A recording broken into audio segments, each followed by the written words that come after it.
Welcome back. This is an introduction to a new iTrain tutorial series about creating and using signals. It will cover the software and hardware required to produce an automated signalling system.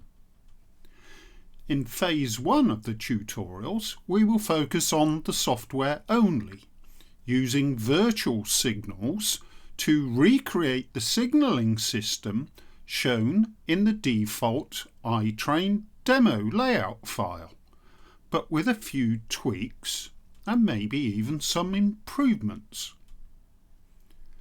Using virtual signals means there is no need for any signal-related hardware or time-consuming wiring.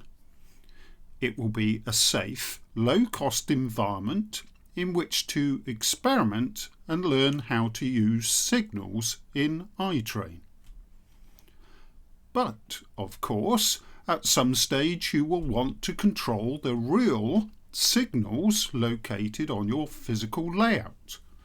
So, in phase 2, we will introduce the hardware, looking at things like the setup of a typical accessory decoder, how the outputs of the accessory decoder are wired to the signals, how the various aspects displayed by the signal are mapped to the iTrain software, how addressing works, and various other hardware-related topics.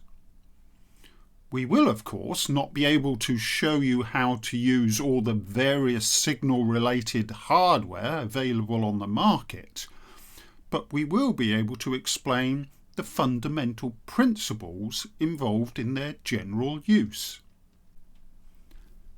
Now, one of the biggest challenges in presenting the topic of signals is the huge variety of signals and signalling systems used around the world. Modern signals use lights or LEDs. Older signals used mechanical banner arms or semaphore signals if you prefer. Some regional signalling systems are speed-based, as commonly used in continental Europe, whilst others use route-based signalling, such as in the UK. And each region or country often has its own signalling system operating rules and display their own set of signal aspects, which may have different meanings compared to other regions. In iTrain alone, there are currently 70 to 80 different signals grouped into 9 different regional sets. So it appears to be an impossibly complex subject to understand and present in a tutorial. But despite this apparent complexity and differences in operation, internally iTrain only sees signals as having 3 different roles.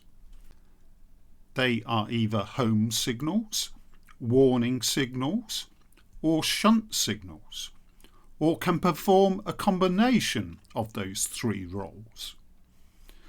And the way those roles are performed in iTrain is the same no matter which regional set of signals you are using.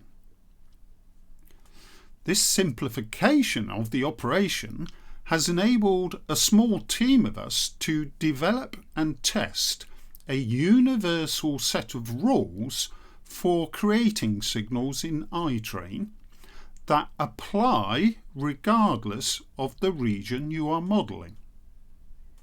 The set of rules, which importantly have been approved by the creator of iTrain, Xander Burkhout, are the basis on which these tutorials are presented.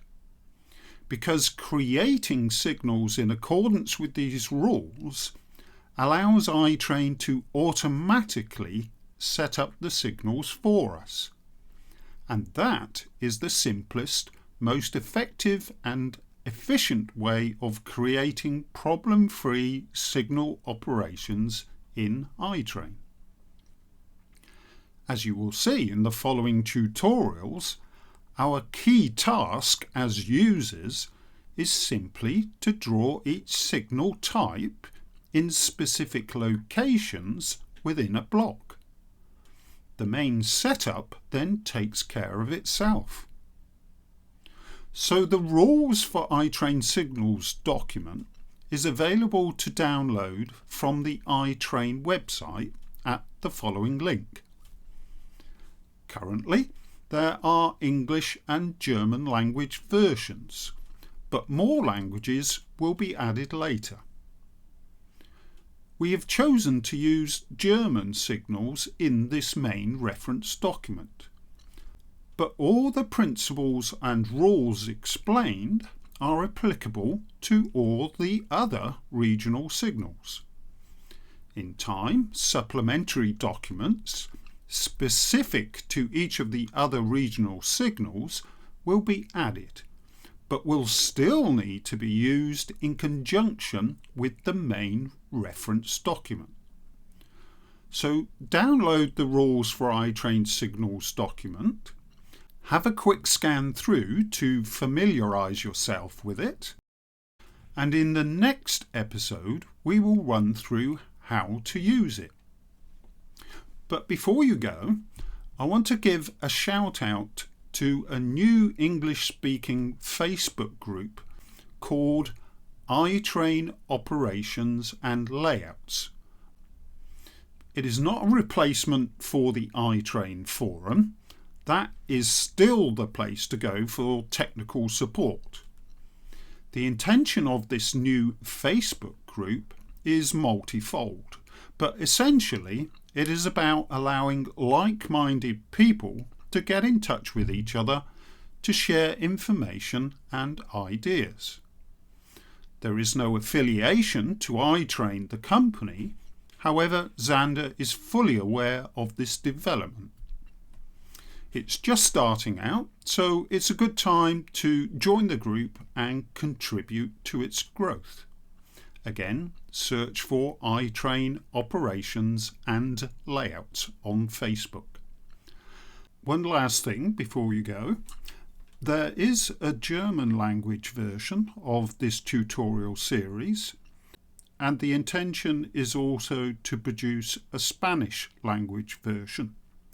If you'd like to hear these tutorials in other language versions, please make a comment below.